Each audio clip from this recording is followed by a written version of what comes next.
Welcome back everyone to the Stabilize YouTube channel. Today we're going to be looking at another matchup highlight going into the European International Championship. Today we are looking at Zoroark Control versus Blake with Blacephalon. How are you going today, Blake? I'm doing well, thanks, Jordan.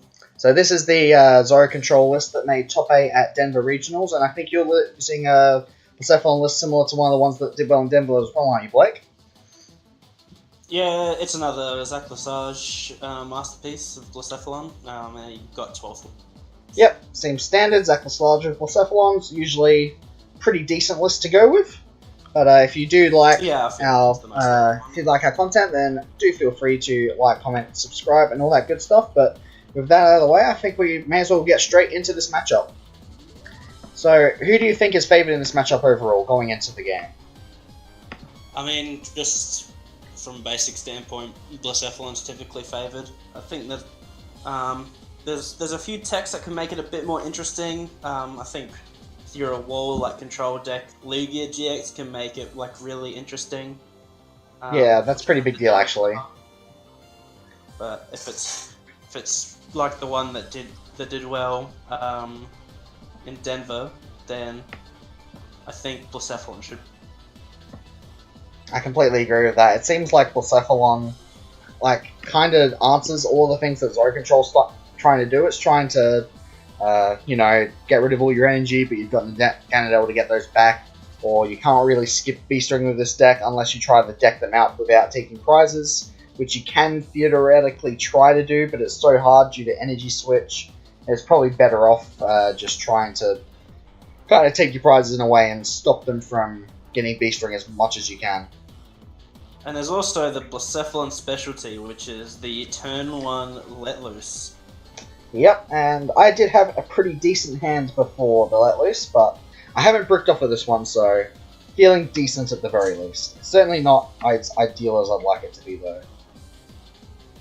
Gotta try the game, but I was also there's also that, and I was also fishing for my, because I did want to get a good look.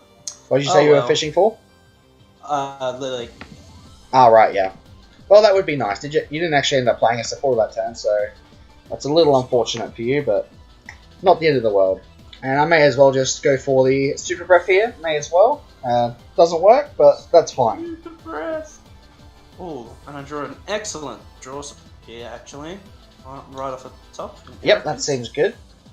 So, a common interesting point to bring up in this matchup is, do you think it's worth going for the Burst GX straight away, or kind of saving it for later on in the game where you can potentially try and get some extra energy on the board when you're kind of running low? Yeah, I think it's more like something you have to assess game by game. Like, going first, when you can attach like 2 energy, I think if I'd got the Beast Energy, I would just take the knockout here. But I think because this is weak to Psychic, I might just save this to kill with a Naganadel later down the line.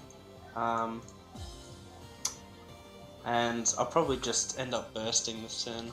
Yeah, I think one of the really important things in this matchup is kind of mapping out your prize cards with your energy, making sure that every time you lost zone an energy, you're taking full advantage of the damage you're taking with those energy, because based on the draft rig I've got on the bench, it's quite possible for you to just run out of energy before you take 6 prizes if you're kind of burning them unnecessarily.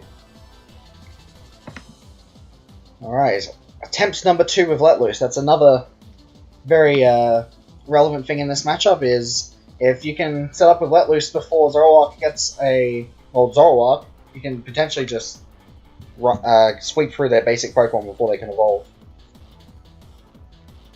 Yeah, and it's also something I only have access to try and disrupt you with before the moth comes down. Well, I got pretty lucky with the top deck there. I was able to grab an Ultra Ball, which is pretty important on this specific turn. We're probably going to have to grab a Lele instead of a Zoroark, but not too bad for me overall. It's one of those situations where you wish you could field blow away a Heat Factory, but not going to happen, unfortunately. So just going to have to shuffle that in with a Cynthia, I guess. Probably my best bet. I could Lily as well. I know, this doesn't play Cynthia. I think I'm playing Lily then. Lily it is. Lily it is. Probably going to be fine. As long as I find a Zoroark off of this, I'm feeling pretty okay. Oh, yeah, I didn't find a Zoroark, so I'm just going to use Super Poison Breath again. Do we get their heads? No. No heads. I guess at least you've got probably an average hand as well, but with the heat factory down, there's nothing I can really do to stop you from sending up your board a whole bunch. I guess this is a turn where you probably either try and take a knockout with Meganadel attacking, or you just burn 2 energy to take out Griner, which is still fine. I think if you take out at least one non-GX with 2 energy, it puts you on 4 prizes, and then you can just take out 2 GXs after that, and you're in a decent spot. Yeah. I think I'm just happy to start taking prizes at this point. Yeah, and I really need to find something very soon, otherwise you're going to be way too far ahead. And hey, I top decked a Zoroark. Can't complain. Would have been nicer turn earlier, perhaps, but hey, he'll come when he's. I mean, I would have had a couple extra cards in hand, but the result was probably still going to be the same. I was still going to end up using Poison Breath and hoping to hit heads regardless, so not feeling too bad about that, I don't think. Actually, interesting, it's my Field Blower is currently highlighted, indicating that I'm able to play it without any tools in play. I do wonder if that's illegal action, or if you're actually not allowed to do that. I'm not going to do it just in case, but I wonder if you're actually not allowed to... sorry, if you're actually allowed to attempt to Field Blower away a Heat Factory. I'm not sure about that one. Alright. I've got a couple trades here to hopefully draw into a double colorless, because I think I need to at the very least half hit this. I think it's actually illegal play to play Field Blower when only a Prism Stadium is in play, just due to the text. Yeah, I think you are as well. I just never really found this position where I would have liked to do it, and obviously PDC Joe allowing me to do it made me think it's probably a fine thing to do. I guess another problem with this Zoroark control list is if you're trying to find DCEs, it can be kind of awkward without Makago or Mal or anything, just having to manually draw into your double color. So I was able to find one this turn on the last trade, but it can be pretty difficult to find at the right time if you have a bit of a slower start with Zoroarks. Yeah. Couple Crushing Hammerhead tails as well doesn't help, but as we were saying before, it's not super important to discard your opponent's Engie in this matchup when they can just get it back with Meganadel every turn. I think at this point... I think the interaction is very similar to how you can play Lysander or Guzma on a Mega Barrier Groudon, but it just doesn't do anything. Yeah, I think you're right about that. And also, we've seen in the past, I think cards like Hypnotoxic Laser against a Virizion EX back in the day also was illegal play, even while Verdant Wind was active. Yeah. I'm kind of wondering if you are going to take out this Zoroark. It's kind of risky because you'll be getting rid of all the energy on your board and you won't really have much of a response after that. But at the same time, there's a good chance that you're going to go into the Beast Ring turn next turn, so you might be able to get away with it without too many consequences. It does open up a lot of plays to you. If I go for the knockout here, because then suddenly I have 0 energy on field and 0 in discard, which means the likelihood of me declaring another attack for a knockout for 2 prizes at the very least are super unlikely. But I think going down to 2 prizes here when you have established much is very well, it's very strong. It's very enticing. So I think I'm going to elect to do that. Because you're so far ahead now that I feel like even if I do kind of play around the fact you've got no energy on the board and say you have a few bad turns where you miss, you're still so far ahead that you only need to hit once and you'll probably end up winning. So I guess my best bet this turn is I probably want to find a Judge and a DC, just take out this Blacephalon and hope you have a bad turn. I also kind of need to discard your Stadium, because if you draw Fire Energy, then that's a really big deal off the Judge. I don't even have Judge yet, so I'm asking for a lot right now. Let's see what I find access to. If I can find Judge, it's probably worth doing. It also activates Naganadel and draws cards for to find Beast Ring as well. You might find right now that you're hearing a Sableye mascot in the background. Jordan's dog. He's just cheering us on from the background. Oh yeah, Nelson. He loves to bark while we're recording videos. It's his favourite time to do so. He can tell that Jordan's fallen on hard times, and he's just voicing his moral support. Of course.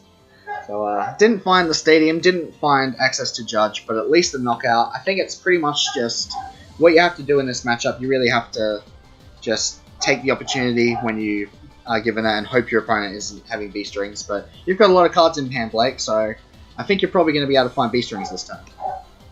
Yeah, I've got a lot. I've got a lot of. So I've got. I wouldn't be surprised if you're even able to pull off a victory this turn, but without energy and discard, it's going to be at least slightly difficult for you. Double beast ring seems fine. And as we were just saying, you don't even need to take the knockout this turn. You can very easily just pass this turn even and wait until you have everything you need. I'll be very surprised if you end up whiffing this turn, though. I have all of it. Yep. Oh boy, that's a lot of beast rings. I think there were quite a few ways that I could have potentially combated this deck if I'd drawn a little better. I could have potentially used Giraffe Rig to get rid of energy in the discard pile. I could have kind of, as we mentioned before, Judge and Knockout on the same turn would have made it a lot harder for you to pull off the beast ring turns, but you just had such a strong start, and me whiffing Zoroarks early just... You really don't have much room for error in this matchup, and Blacephalon is good at punishing that. As the Zoro control player, you do have to take estimated gambles against this deck, based on what you think they might have. But sometimes, and also quite a lot of the time, I mean, Blacephalon would just hit the nuts damage, so it doesn't matter if you've got dumbbells or not. Yep, dumbbells means pretty much nothing, and 400 damage, even after taking all of your energy off the board last turn, no energy in discard, certainly proves the power of Blacephalon when you are able to get what you need. I would say overall that Blacephalon is probably like very favoured, if not like maybe 80-20 or something along those lines, would you say? Yeah, I would say that if Zoro Control was the deck you most play Blacephalon, it's just by nature got a good matchup against this deck without needing to tech against it. Yeah, and Zoro Control... I had 9 on my board at the start of that turn, and I ended with 8 and did 200 damage, so...